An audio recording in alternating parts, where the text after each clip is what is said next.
so. SVP is mixing things up, and digital TV, it'll never be the same. SVP TV, we're family. We're gonna make you fall in love with SVP. Download the SVP app today on Roku, Apple, and Fire TV.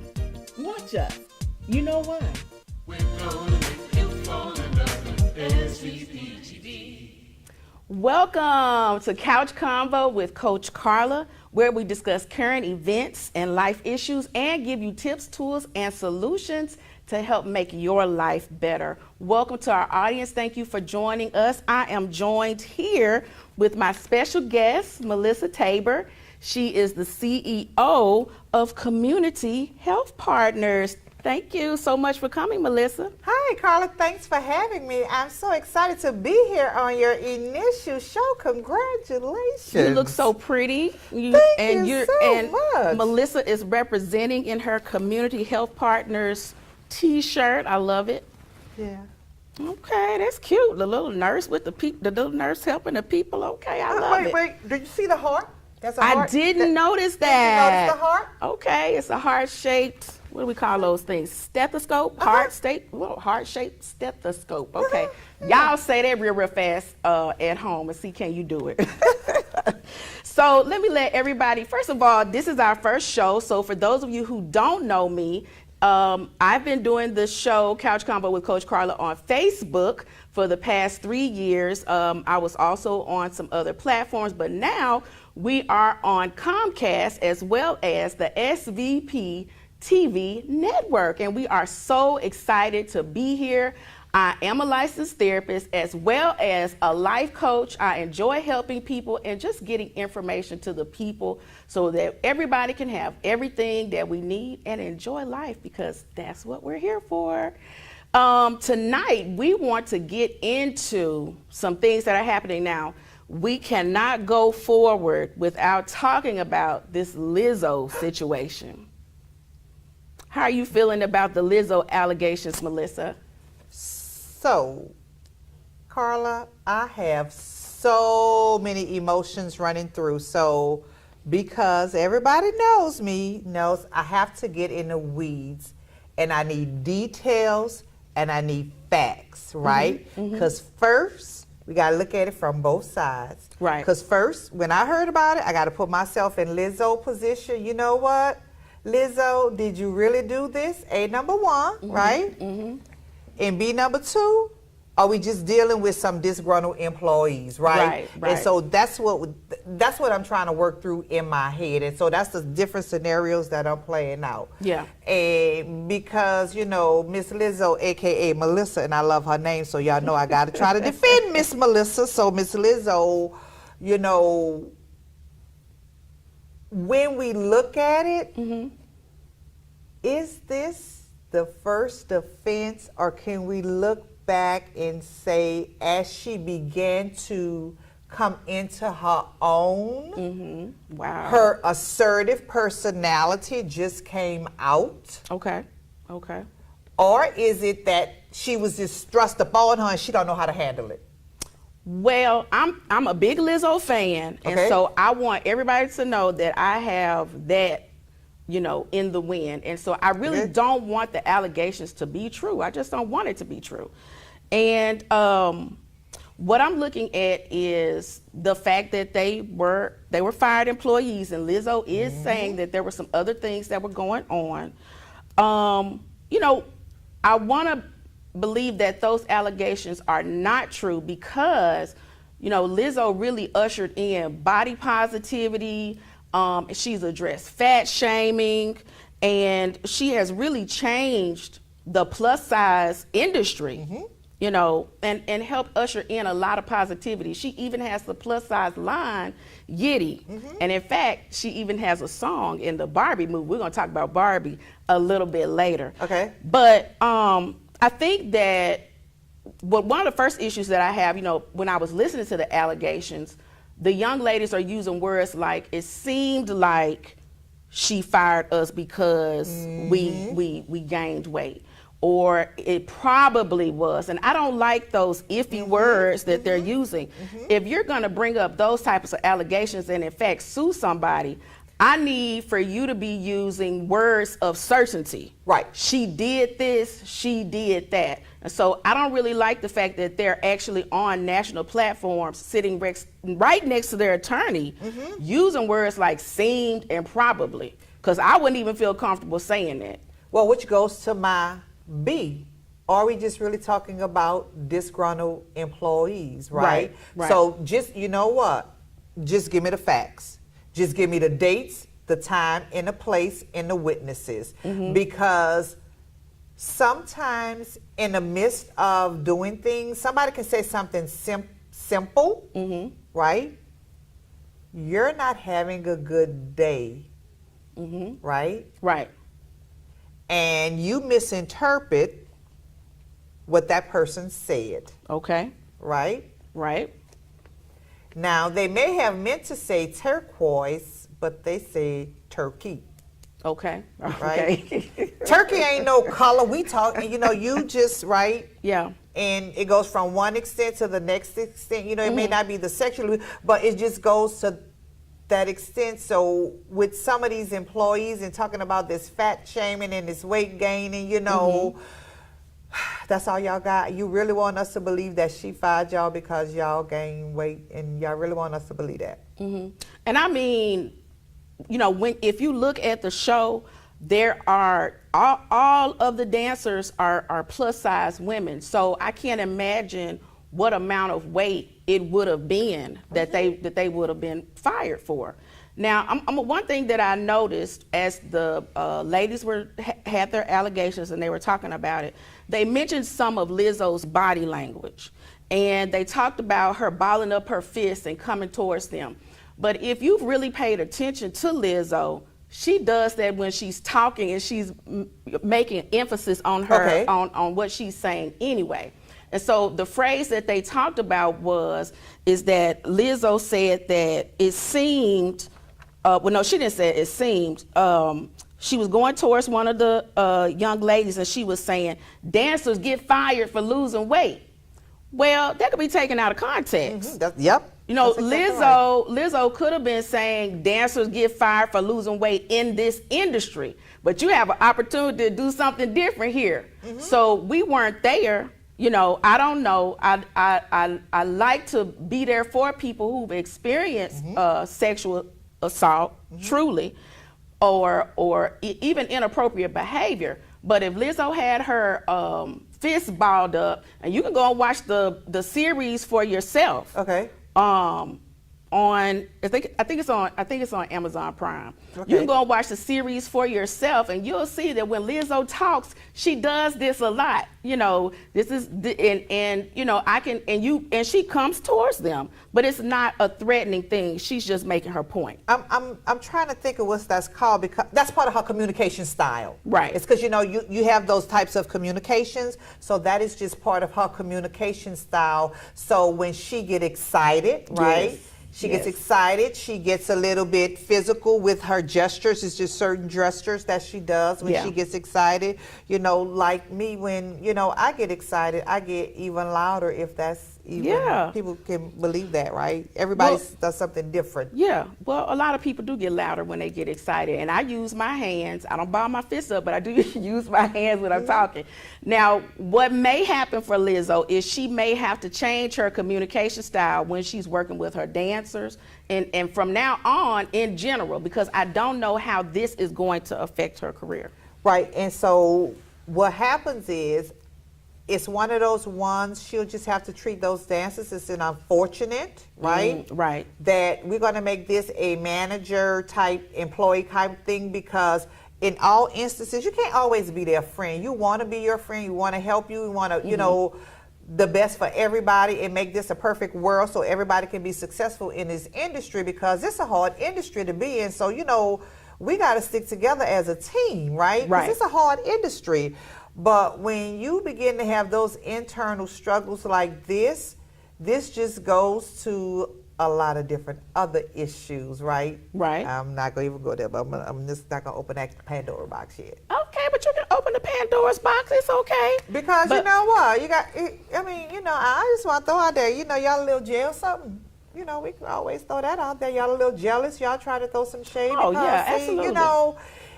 This is But- bigger than a bread box. That's why I want to know, as she was getting to her point, what is the history of her behaviors? Okay. Because nobody is coming out of the woodwork saying, well, I remember when she made her first this or that, I had the same problems with her before. I had the same, that's not what you're hearing, unless maybe and I haven't heard it yet, because generally when people have a pattern, this would not be new. Yeah. Right? This Yeah. would not be new. Right.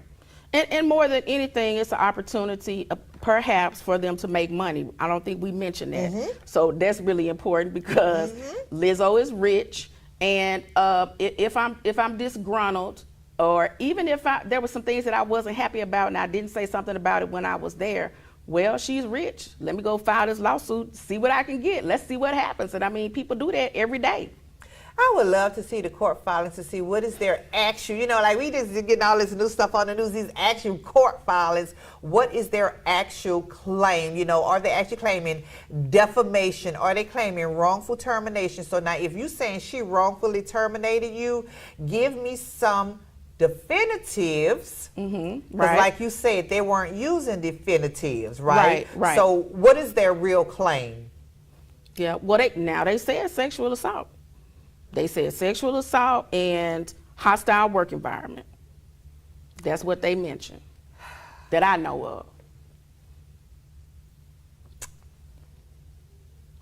But interestingly, those same issues were even brought up in the Barbie movie. Have you seen the Barbie movie? Not yet. I'm still working on to get there. My plan is to go this weekend. Okay. So listen. Now, let me tell you something. I like the movie. Now, what I got a problem with is people making a big deal out of it and saying, I don't see why everybody getting so excited about that Barbie movie. Why is everybody so excited about Barbie? A doll that was out in the 80s. First of all, child, Barbie was out before the 80s, okay? Barbie came out in 1953. Yep. And a Barbie doll was groundbreaking because at that time, little girls, all little girls had was baby dolls to play with, babies. And this was the first time, 1953, that women had an adult woman to play with, which was a little bit more exciting. Yeah. Now, what I liked about the movie is that it really did address a lot of issues where families could have a discussion as family members and talk about sexism, ageism, growing up, finding yourself, character development. All of that is in the movie. All of that is in the movie. The Barbie movie? All of that is in the movie. The movie is visually appealing, it's creative, it's well written, it had a diverse cast. So if you like Barbie, go see it. But if you don't like Barbie, then you can just wait until it comes out on the streaming platforms and see it then and enjoy it then, because that's when you're going to see it, because you're going to watch it. You know what I'm saying? It's just a matter of when. And then you're going to see what I'm talking about. Yep. But I want to see it on the big screen. I want the whole experience, and what I want people to get is that we don't always have to make negative comments about other things and things that people like, because that might be that person's only joy they have for all of 2023, okay? We have crime. I mean, the crime that I'm hearing about right now is ridiculous, and that's sad. It actually makes me feel sad. And so I was excited to have something to be excited about. And I got the whole experience, child. I went to they got a bar now at the movie theater. Oh, okay. And I got the Malibu Barbie cocktail and the funnel cake fries, okay, and enjoyed myself. Oh, well, that sounds like that sounds like a real good idea. I think I might go catch that matinee on the Barbie movie, because it just sounds like it's really, really interesting and has some interesting topics. It is. It's interesting. It's fun, and it's gonna be a good discussion point going forward. Okay. It's gonna be a good discussion, a good topic going forward is the Barbie movie, and not only the Barbie movie, but all the different careers and roles that young ladies can pursue. Yeah. Which are represented in the different Barbie dolls. Yes, yes, yes, yes, yes, yes. And I don't think people realize that there are so many different diverse Barbies out Right. there Yeah. that if you go out there and you look online, you can probably find a Barbie for just about anything. Yeah, you can. Just Absolutely. about. Well, you know what? We need to get them to do a Barbie therapist. I think that may be, do they have a Barbie psychiatrist? No, but they can call me. I'll be glad to do that. I think we need to get Carla. I think we need a Barbie I think that might be and just make the doll after me. When can we make that happen? Yeah, you know what? Let me make a phone call. You know I love making phone calls. I know you love making phone calls. Go on, make that phone call, girl. I can't wait to see this doll. Yeah. I can be the plus size Barbie. Come That's on now. exactly right. That's exactly right. Yeah, I That's would love exactly that. right. I would love that. But I've actually heard of people having Barbie dolls made, but I think you kind of got to be like Beyonce or somebody like that. Yeah. But Melissa, with the connections that you have, you might be able to. Make a few. Yeah. Okay. Come on with it then. All right. Give us 6 months. 6 months. That's a pretty good turnaround time right there. Yeah, we got it on the similar line. Okay. All right. Well, listen. I really neglected to really let the audience members know who you really are. Come on. You are the CEO of Community Health Partners. Melissa is originally from New Orleans, and she relocated to Memphis in 1994. She earned her bachelor's in healthcare administration from Western Governors University, and she wants the people to know that she is a Lean Six Sigma black belt. Don't hurt nobody. She currently works for Oracle Corporation as a senior process improvement specialist, and in this role, she monitors the impact of EHR on veterans. Melissa is the founder and executive director for Community Health Partners, a newly established nonprofit working to provide access to quality and affordable health care in disinvested communities. And so I just wanted to know what helps you be so passionate? What made you be so passionate about healthcare? Carla, if this is going to be a funny story, you're going to love this. Okay, all right. Okay?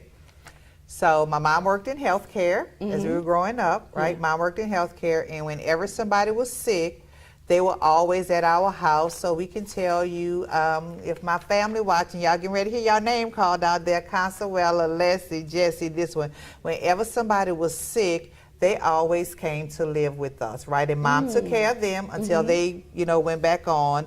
And we even had a older aunt who lived with us that was in her late 80s. Well, we just thought as kids that she was mental, but turns out, it was just dementia. Now that, as I'm older, I know better. Right. So I was growing up one day, and so me and Mom, we was sitting down and we was talking, and she said, well, Melissa, well, what you want to be when you grow up? Had you thought about that? You getting to be a little age on you. I said, yes, I've been waiting.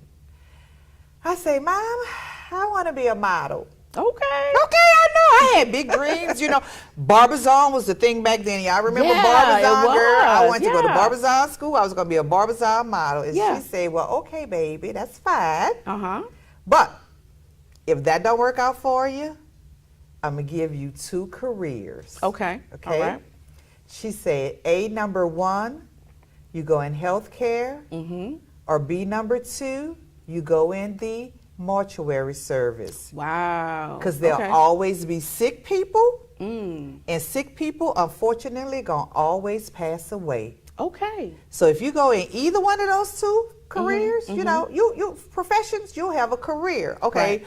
So we know we wasn't going to be mortuary because we just not attracted to that. I just didn't. It wasn't very appealing because I heard a lot of unfortunate things about that. Like a lot of people who work in that industry, I don't know how true it is. Have a problem with alcoholism. Talking with bodies. Really? Okay. Yeah, I don't know how true it is. That's a rumor get around. I could be wrong. I have a cousin that works in it, and he seemed doing really well with it. Down in New Orleans. So that part of the family, he's really doing well with it, but it just wasn't for me. Right. So I said, okay, well, let me do healthcare. Let me start on the flip side of it. Okay. On the life part. On the life part. Okay. So in the early part of it, right, I started out working, at a hospital for abused children, and I was like, well, okay. So I realized quickly that direct hands-on patient care is not Melissa. Oh, okay. Okay? But what Melissa does have is she have the wherewithal to understand the technicalities to get your bills paid, because that's still in healthcare, because people still have to deal with their medical bills. Right. So while we was at home working out, you know, with Aunt Maddie or those different kinds of people, you know, somebody was back there doing their billing and all of that kinds of stuff that we never knew about. So in my family, actually, Mom had a great big influence on a lot of us, because several of us are working in there. I have a sister, Gilda, she's a nurse. I have a sister, Margot, she is in healthcare as well. She works in IT and phlebotomy and medical. Wow. She does all that different kinds of stuff. Okay. So we have quite a few, but everybody's kind of a little divvied out. So that's kind of where I landed in healthcare. And once I got into it, I really realized, oh my gosh, this is so much fun. Really? Okay. Yes. Yes. I actually had my own billing service. Oh. Yes, and okay. so, yes, my billing service, it was called RESPECT. It was an acronym, RESPECT. Okay. Reliable, efficient specialist, providing electronic claims technology. And my motto was, don't get rejected, get respect.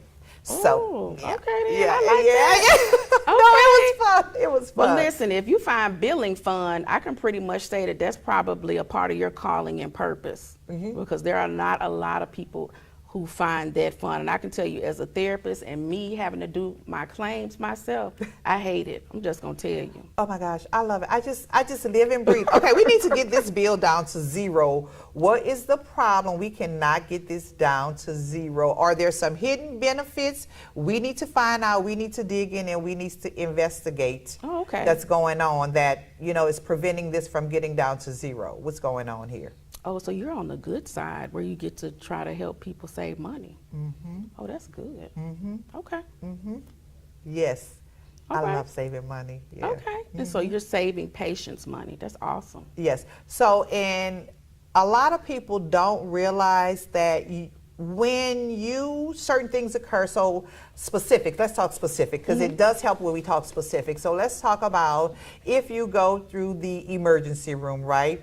Everybody has a particular insurance card, right? And your insurance card says you can go to hospital A only, right? You can only go to Delta Medical Center, because I think that's the hospital down the street. Okay. But for emergency purposes, you know, the ambulance took you to the closest hospital, which was Methodist. Okay. And it was out of network. Wow. Okay? Yeah. But you got admitted from the emergency room inpatient, right? Okay. Right. Now, what's going to happen is your insurance company is going to reject that for out of network hospital. Nope, that's an automatic wrong. That's an automatic wrong. When you get admitted from the emergency room to an inpatient hospital, regardless if it's out of network, that hospital has X amount of days to get that authorized. So when people don't realize, it's a lot of behind the scenes things that going on, or benefits that you actually have that applies to. So, and I can say that with certainty because that happened to my husband, and we had a $20,000 hospital bill because they said he was admitted to an out-of-network hospital, and I said, no, that's not what we're going to do. We're not going to pay a $20,000 hospital. We don't mind paying our copay. We don't mind paying our deductible. And I know either one of those, neither one is $20,000. Right. So now let's go ahead on and dig down deep into this and find out where is the real problem. And a lot of people don't realize the problem lies with the, unfortunate, I hate to say this, is the service provider have not done their part at that initial point of admission, which is required, which everybody knows. It was just a breakdown in the process, and the patients are stuck with the bill, and it's unfortunate. A lot of people pay these bills and they don't realize you don't have to pay this. I'm gonna need you to call your insurance company and get your insurance company to deal with this. You all don't have to deal with this, right? Right. Okay. Well, I like that. That sounds good, Melissa. So tell us a little bit about your company and what you're trying to achieve. Right. Awesome. Awesome. So I love talking about community health partners. Right. So community health partners came out of a conversation and a vision and a dream because several board members and myself, we worked together for several years doing implementations across the country. And we saw the lack of health care, right? Just in general across the country, in major metropolitan critical access, just generally, right? Right. And all of us, we were women, we're sisters, we're cousins, we're mothers, we're friends. And we got together and said, you know what, wait a minute. We can help these people, right? We just got to get together. Okay. But right? And organize. And organize. But you ready for this? I'm listening. We had our first patient. Okay. Okay, so this is so funny, right? It's just interesting, right? Because it came to the point where if we can do this for one, we can do it for many. Okay. So my brother, y'all, my family, I'm the youngest of 10, so it's never a dull moment. Yes, there's a story for it in my family. It happens, right? Okay. So my brother in New Orleans, I have a blind brother in New Orleans, right, Alan. And so the goal is when Alan, goes permanently blind and he can no longer see, you can come and live with me and, I'll just take care of him. Well, he had an ophthalmology appointment coming up. And I said, well, you know what? Let me just go take myself down there to New Orleans for his visit so I can actually see what's going on with him, right? Well, while I was there, we worked through everything with the ophthalmology visit, right? But then he had to go to his primary care doctor. Okay.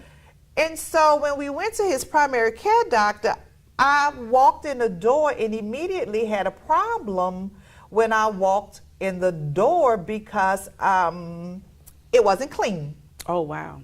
Okay, and then so it was just a domino effect downhill, one thing after the next. And so I said, okay, what we have to do is we have to get you out of here, right? And so we're going to take you one step at a time. We're going to take you somewhere that has an electronic record. Everything's together in one place. So we got him over to a facility where his eye doctor is, right, Karla? Right. And so when they got over there, they did some lab work on him. We're gonna take a break right quick. Okay. We're gonna go to a commercial break and we'll be right back and get into the rest of your story. Okay, great, thanks.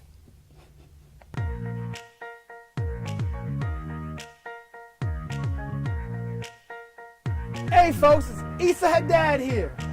I got some good news and a special invitation for you to come see me here at Sunrise Collierville.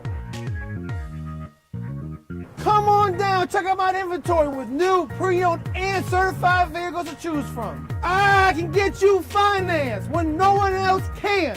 Come on by, bring your family. I treat you like family. Come see me, Issa, here at the #1 dealership in the Mid-South, 4605 Houston Levy Road, Sunrise Collierville. Come on down, check out my inventory with hundreds of vehicles to choose from, pre-owned, new, and certified. Good news from Sunrise Chevrolet. Get in your new vehicle today. Come on in, ask for Issa. Bankrupt, slow pay, bad credit, it's okay. Let Issa put you in your brand new truck or car today when you shop at Sunrise Chevrolet, Collierville.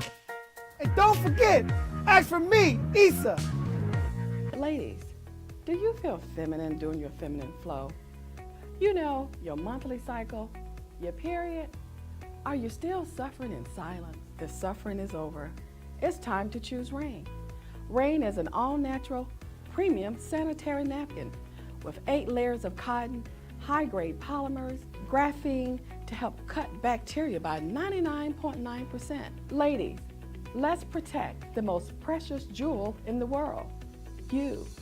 Rain Premium Sanitary Napkins do not make any medically backed claims or personal recommendations of any kind. For more information, contact Marilyn McGee. Can you actually imagine hosting your next event at the all-new SVP Banquet and Event Center? Yes, spacious, beautiful venue with plenty of parking, located in the heart of East Memphis. Let us host your next intimate birthday gathering, family repast, bachelorette party, wedding and reception, baby shower, corporate meeting, social club event. Call us today. Don't wait. 901-244-6874. The all-new SVP Banquet and Event Center. Welcome back. Thank you for joining us. Again, you're at Couch Convo with Coach Karla, and I'm here with my special guest, Melissa Tabor, who is the CEO of Community Health Partners. And before we went on break, she was giving us a family anecdote. Yeah. So we're going to jump right back into it. Right. And so we decide, I say, well, you know what? We need to get you out of here. Telling my brother need to get him in a more stabilized place where his all electronic medical record can be in one place, right? Right. So what we're going to do is, since you've been going to the same eye institution for X number of years, they were a renowned medical institution, you know, in New Orleans, right? Right. And so let's just get you there. So we just had we couldn't get him into a primary care physician. So they said, well, we'll get a nurse practitioner to see him. Karla, I kid you not. He went in there and they did a simple blood test. The day back they got the blood test, they said, we need your brother to come back here tomorrow. He has, for the lack of privacy, he has A, B, C, D, E, F, and G wrong with him. I say, I beg your pardon, ma'am. I'm obviously I'm misunderstanding you. So what happens was I took his lab results and I shared that with one of our board members who works in lab, right? And then we have another board member who's an RN. Right. And she said, whatever doctor they're seeing, get them away from there and take them whoever gave. Okay, so wait a minute. Right. Yeah. And so this is the different kinds of things we're going to. So now we're looking at his medication, right? Right. Wait, well, what's going on with his medication? Why are you taking it?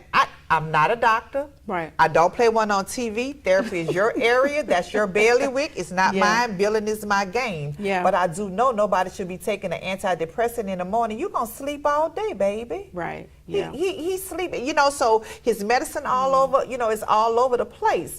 So the three of us, we got together, you know, two of my board members, you know, we got together, sit down and looked at it. We got him stabilized. We got his daughter on board, the other family members. Look, this is what we're going to do, how we're going to work him out. We transition him out of that horrible place, right? I'm not going to say where it was because it is what it is. It's working for some, not for others, right? And it wasn't working for mine because when a physician, ladies and gentlemen, listen to me very carefully here and here. When a physician walks into the building and walks past patients and cannot say good morning, you should be concerned about the quality of care that you're getting. There is no reason for no physician to walk in a building and disregard a human. You are a physician. You are supposed to have compassion, right? I'm not going to talk about the ethics that was disregarded right there, that you just walk. Then,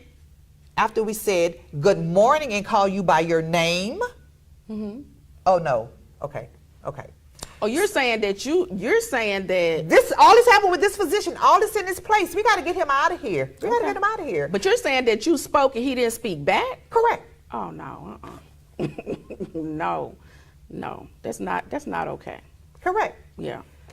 My brother had a 7 o'clock appointment. They called us and said, when can y'all get here? Said, we can get here at 4:30. We got there at 4:30. They said, well, who told y'all to come? Ma'am, you did when y'all called us and said, can we come earlier? You know what? We getting ready to deal with all of this. So to put this story to bed, we were able to get him out of there and get him to a facility that has everything in one place. Okay. My brother can get all of his access to quality health care in one place. Okay. If we can do this for one, imagine if we sit down and put paper to pencil how many we can do this for, right? Okay. And one thing I want a lot of people to realize is, man, we coming for y'all. We got y'all, my brothers, because a lot of people look out for women and children. Yes, we're looking out for women, children, elderly, and senior, but we haven't forgotten about those men because they're the unforgotten population, right? A lot they're the unforgotten population. Yeah. And so we're really talking about more specialized care. Well, actually, we're talking about, we want to provide a plethora of all of the healthcare services, including wraparound services, right? Okay. So you may need a primary care physician, or you need a chest x-ray, you need your leg set in a cast, right? Whatever different kind of services that you need. So now let's talk about those wraparound services, right? So you need WIC. Well, we're going to have a location over there. You can go in that door and you can apply for WIC over there, right? Okay. On the first Friday of every month. Community services will be here. Anybody who need help with their light bill, you can come here and you can apply for those, That's on the good. 1st of every month, right? And our goal is to have the facility there. We will provide access to care regardless of the patient's ability to pay. So, this is not about money. This is not about this. This is providing access, because I still don't understand why in a major metropolitan city such as Memphis that has so many things going for it that it does not have quality health care dead smack almost in the city center. I say almost because the dynamics and the way the city curve, but we're pretty much talking about North Memphis, 107, 108, 128, that whole North Memphis. And so we're looking at the population as a whole, African Americans, Latinos, Hispanics, whites, everybody. It's those who don't have the access, right? And we just didn't randomly pull this out of the air. So if you're familiar with HRSA, that's the regulatory body. And so what HRSA does is they do a scoring mechanism, right? And so they take their scores and they break it down and they say, well, for primary care, we'll give you a score of 0 to 25. Right? We'll just use primary care. And North Memphis, their score is 20. So where they're saying is the max you can go is 25 with needing care. Well, North Memphis is already at 20. So there's only a few more digits to go to say you're maxed out. So essentially there's nobody over there in North Memphis with the ability to provide, let me say it a different way. There's not adequate, because there are some providers in North Memphis, so I don't want to give the illusion or the impression that there's no providers. According to statistics and data, because numbers is driven, everything is a number driven game, right, Carla? According to the feasibility study and the number and HRSA, the regulatory bodies, right, there is limited access to services.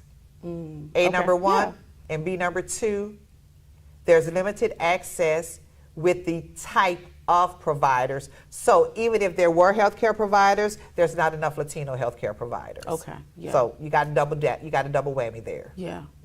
Wow.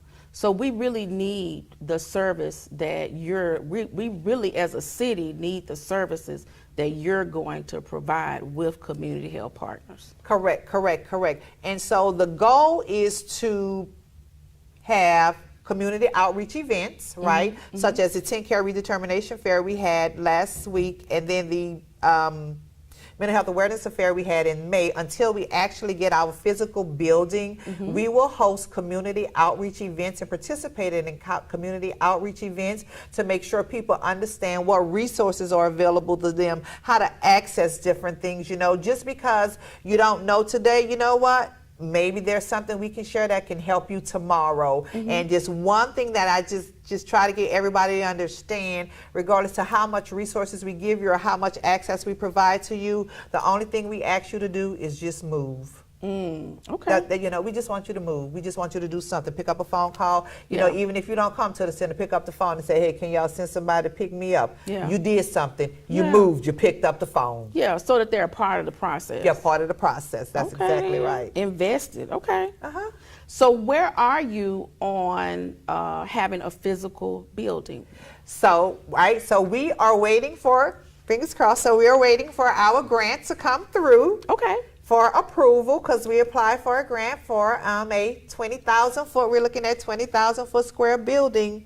So we're looking to break ground in 2025, right? Because, once you get the grant, there's a whole lot of A, B, C, D, E, F, and G's. You get into double alphabets with grant and building and structures, right? So on the flip side of that, we are debating now, Carla, we just really need to go out and do a survey because we've had several requests of could we do a interim or a temporary site to provide some type of outpatient mental health services, right? And so what we did was to actually give that some deep consideration. We've expanded our board, so we have a new board member, Dr. Kelly Harris, who works in that urban he works in trauma and all of that, urban care, and so she has a diverse background in trauma and all of that different kinds of, in the same industry, you're in your same healthcare industry. So if it's something we're looking at or interested in opening up something, it would be something small, temporary, but there again, we got to go back to the numbers and look at it in zip code, right? Because it's a lot of dynamics, because you're a healthcare service provider, so you already understand the different ways you have to loop and weave stuff.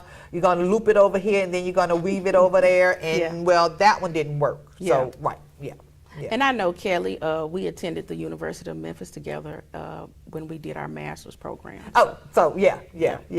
So that's going to be good. Yes. Oh, that's so exciting. Yeah. So you mentioned a temporary location. So is that something that's coming into fruition as well? Yes, actually, the temporary location may be into fruition sooner than we think. I'm not going to say a timeline yet, because even though the Bible says speak those things as they are, the Lord haven't given us a timeline yet. Okay. He said, I'm gonna need you to find a grant. The grant gonna dictate the timeline. So anybody grant writers out there besides our one we have on staff, that's what we're working on, to actually try to have something by the first of the year, because we actually have truly identified a facility. Okay, Right? that's We've good. gone on a tour of it. Oh, We've wow. worked out the negotiations, the leasing process. The only thing we're working out now is actually getting that funding piece for those services. Okay. Right. Okay. Wow. So you've done a lot of work in terms of putting that temporary location in place. Yes. Okay. Yes. Awesome. Yes. So Yes. we can look for a lot of things, good things to come from community health partners. Right. And so one thing I want to add is a lot of people asking us about mental health, but honey, in that location, you know I don't do nothing small. You know we're gonna do we're gonna be doing 2 or 3 things out of that one location. So it's gonna be more than just one thing, because community health partners don't do nothing small. Okay. All right. Well, I know one of the things that you wanted to have a chance to share with the audience, there's going to be a lot of changes in TennCare. So can you tell us a little bit about that? Yes. Okay, so let's talk about the facts, right? In 2020, COVID was designated as a public health emergency. Right. Okay?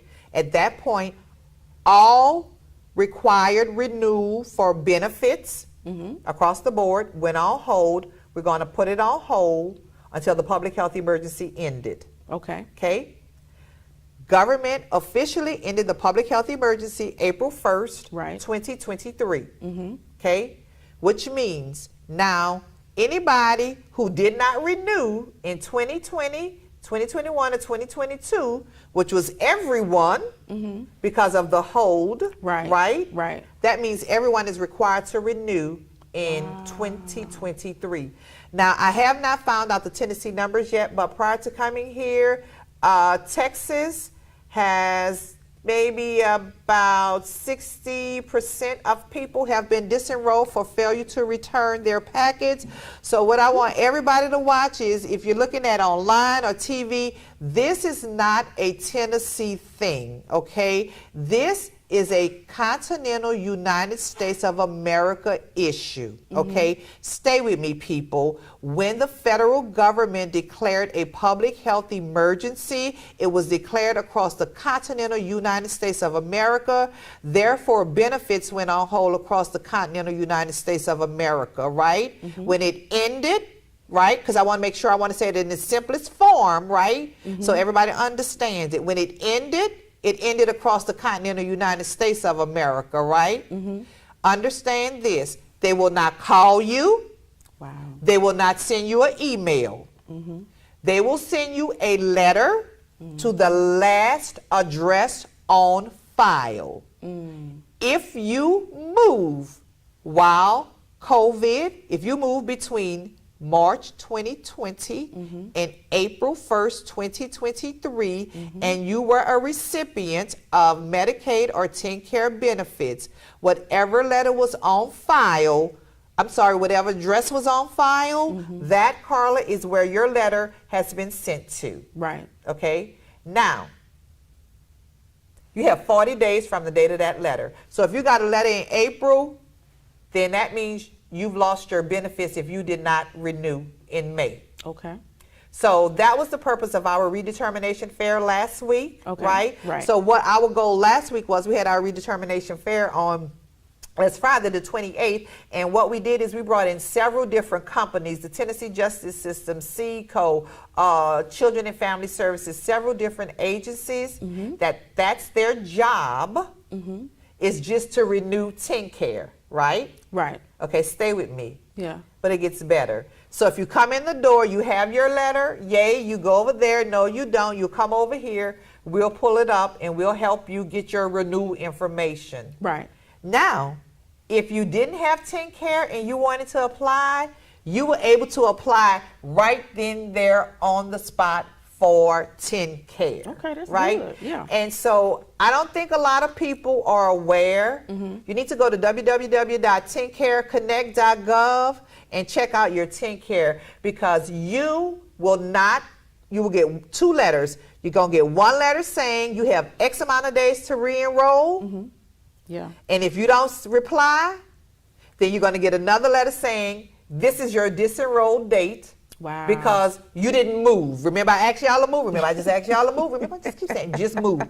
You know what? Woo. Pick up the phone, because it's sitting right there by you, www.tenncareconnect.gov. Go on, renew your TennCare right now while we're sitting here talking about this. Because I just want to tell y'all something. Y'all do know y'all getting ready to go back to school, right? Right. Y'all want that mammogram done, right? There's so many different things we have done, because TennCare is for working people too. Working people have TennCare as well, right? It's a lot of different healthcare things that y'all need. And for y'all mothers out there, y'all children will lose those dental benefits. And they will lose those vision benefits. Yes, ma'am. Yes, they will. You got your phone, www.tenncareconnect. Come on. All you got to do is pick up the phone. I have a question. So is it more difficult to get it back? If I received, well, let's just say I didn't get my letter, I moved, and I haven't heard Miss Melissa Tabor talk tonight from Community Health Partners. Is it more difficult to try to get it back after you've been disenrolled? Will it be easier to just follow up on that letter? No, that's an excellent question. Okay, so if you are terminated, the key word is terminated for whatever reason, for failure to reply, or you started the process and you didn't finish it, so you were terminated, right? So you're done, you're at the end of your rope. You have to start a new packet from scratch. Everything starts all over as if you were never covered. Wow. So you have to do everything. You have to do everything all over from scratch. So all I do is ask y'all to move right now in, www.TennCareConnect, because it's better to do 5 minutes of renewal, right, than 45 minutes of starting all over. Now, did they send out all the letters at one time, or, are they going alphabetical, or? So I haven't quite figured out their methodology for the letters yet, but what they're doing is each month they're sending out more and more letters. So in April, they sent out approximately 50,000 letters. Wow. In May, they sent out approximately 60,000. And each month, they're sending out approximately 10,000 more letters. So when we had our event on July the 28th, they had sent out approximately over 200,000 letters, right? Okay, right. And they said of those 200,000 letters that they had submitted, only 28% replied. So what's 28% of 200,000? I don't know. I don't do math like I that. don't do math either, but that's a lot. That's a lot. I don't even want to think about it. Now, if you tell me a dress is on sale, I'm finna figure it up for you real quick. And it's not going to be 28% I got to have some skin in the game. Yeah, right. And that's the thing. Parents, y'all do have skin in this game. Mama's dad is in for all those other people who are watching. So for y'all QMB people, y'all qualified Medicare beneficiaries, yes, this impacts you as well. So if you're a Medicare recipient and you have TennCare or Medicaid as a secondary, which some of us do, right? Then this impacts you as well. You will need to renew as well. So all of you people who are handling your family's paperwork, like all, you know, we got 6 sisters. One of my sisters handling my brother paperwork and the other one handling the other one. So it went to somebody's house in the mail. So, you know, y'all just got to make sure y'all call. Look, I got mama letter over here. Her TennCare, you know, have to renew. And those are the kind of people we actually had coming out to the event. You know, she was so sweet. She came out.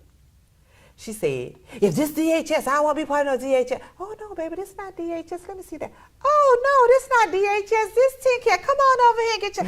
And she was like, thank you, love. Right? And there was another man that he didn't have a email at all. Oh. So even before he could begin the process, we had to help them Get an email address. get an email address. Wow. Okay. Yeah. That's yeah. good stuff. So it's deep. Yeah. Okay. Yeah.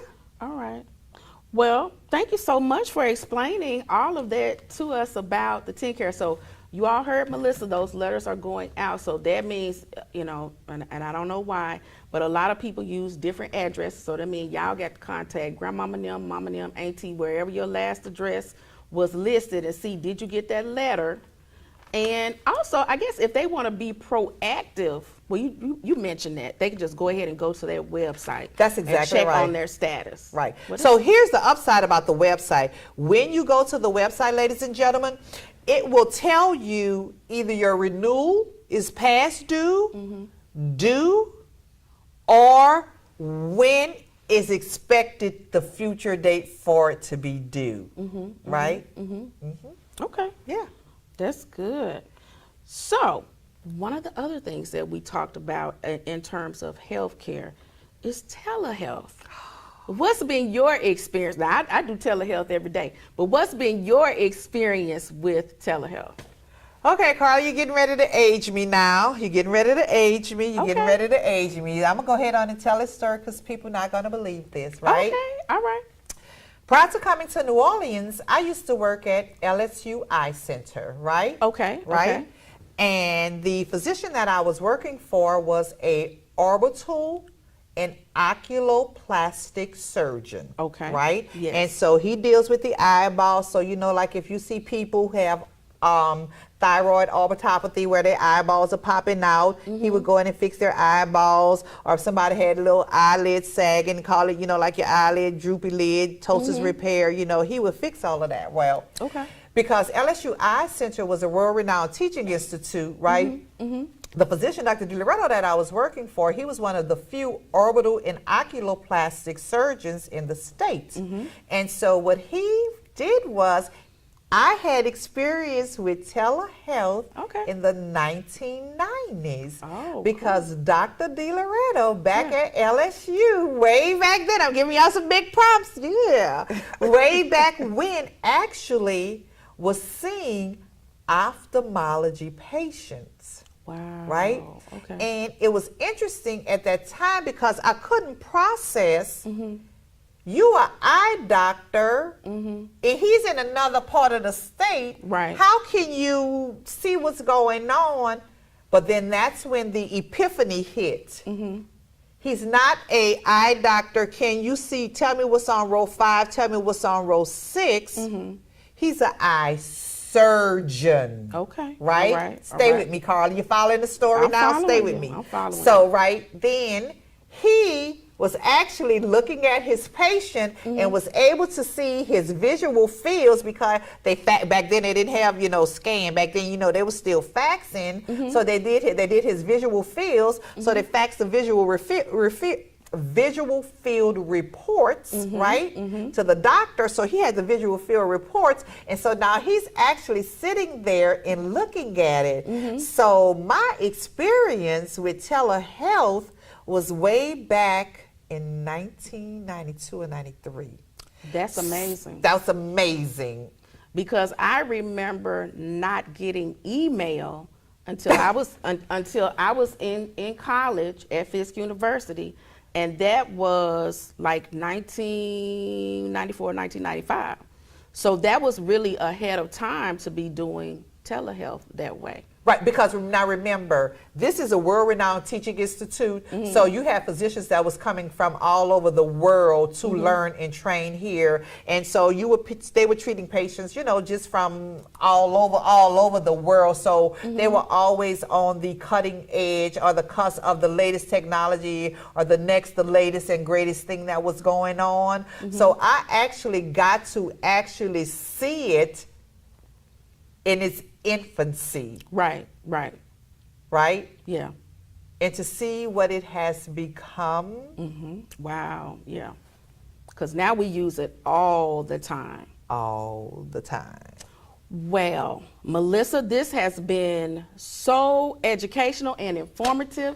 I enjoyed our discussion. For those of you who want to make sure that you have Melissa's information, please. Okay, for those of you who want to make sure that you have Melissa's information, Melissa, tell people how they can get in contact with you. So they can reach us at information@mycommunityhealthpartners.org. That's information@mycommunityhealthpartners.org. And our website is www.mycommunityhealthpartners.org. And the 10-care redetermination fair event that we had this past the 28th, that information is on our website, and we have another one coming up soon. Now, before Karla goes, she was just quite so unexpectedly surprised. So y'all know I'm always extra. For Karla fans out there, she have an extra guest on here. I'm always extra, right? And so there's this old saying, when you go to somebody's house for the first time, you should always take a gift, right? So me, being me, I decided, well, let's go out and get Karla some gifts, right? This is my first time at her house, right? Being on her couch. This is her first show, right? I'm her first guest. Well, guess what? Here's your first gift, Karla. Thank you. Please, and they have some meaning to them, so I need you to open them right quick. Well, we might be We out of time? Yeah. She said, keep going. Okay. Keep going. Okay, keep going. So do this one first. Do this one first. Do this one first. Do this one first. Do this one first. Do this one first. Okay. Do this one first. Okay. Oh, that's beautiful. Okay, so now she says her favorite color is lavender, right? Yes. And so what I want you to know, Karla, just like this pillow, remember we talked about earlier, I said things have to weave and bob. You see how this is weaving and bobbing? Yes. That's how life is going to get. Okay. And that's how this show is going to get. Right? Right? Right? Okay. And when that show gets to weaving and bobbing, you just think about this pillow. You know what? Somehow, through all that weaving, over here and under there, they made that pillow. But if this pillow don't work, reach in that bag and read that box. Then I bet this will work for you.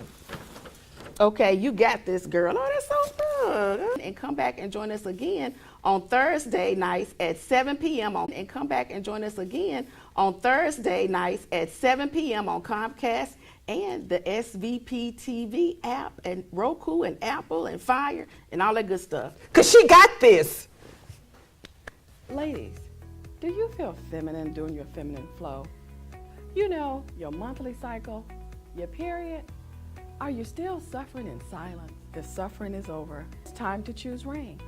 Rain is an all-natural premium sanitary napkin with 8 layers of cotton, high-grade polymers, graphene to help cut bacteria by 99.9%. Ladies, let's protect the most precious jewel in the world, you. Rain Premium Sanitary Napkins do not make any medically backed claims or personal recommendations of any kind. For more information,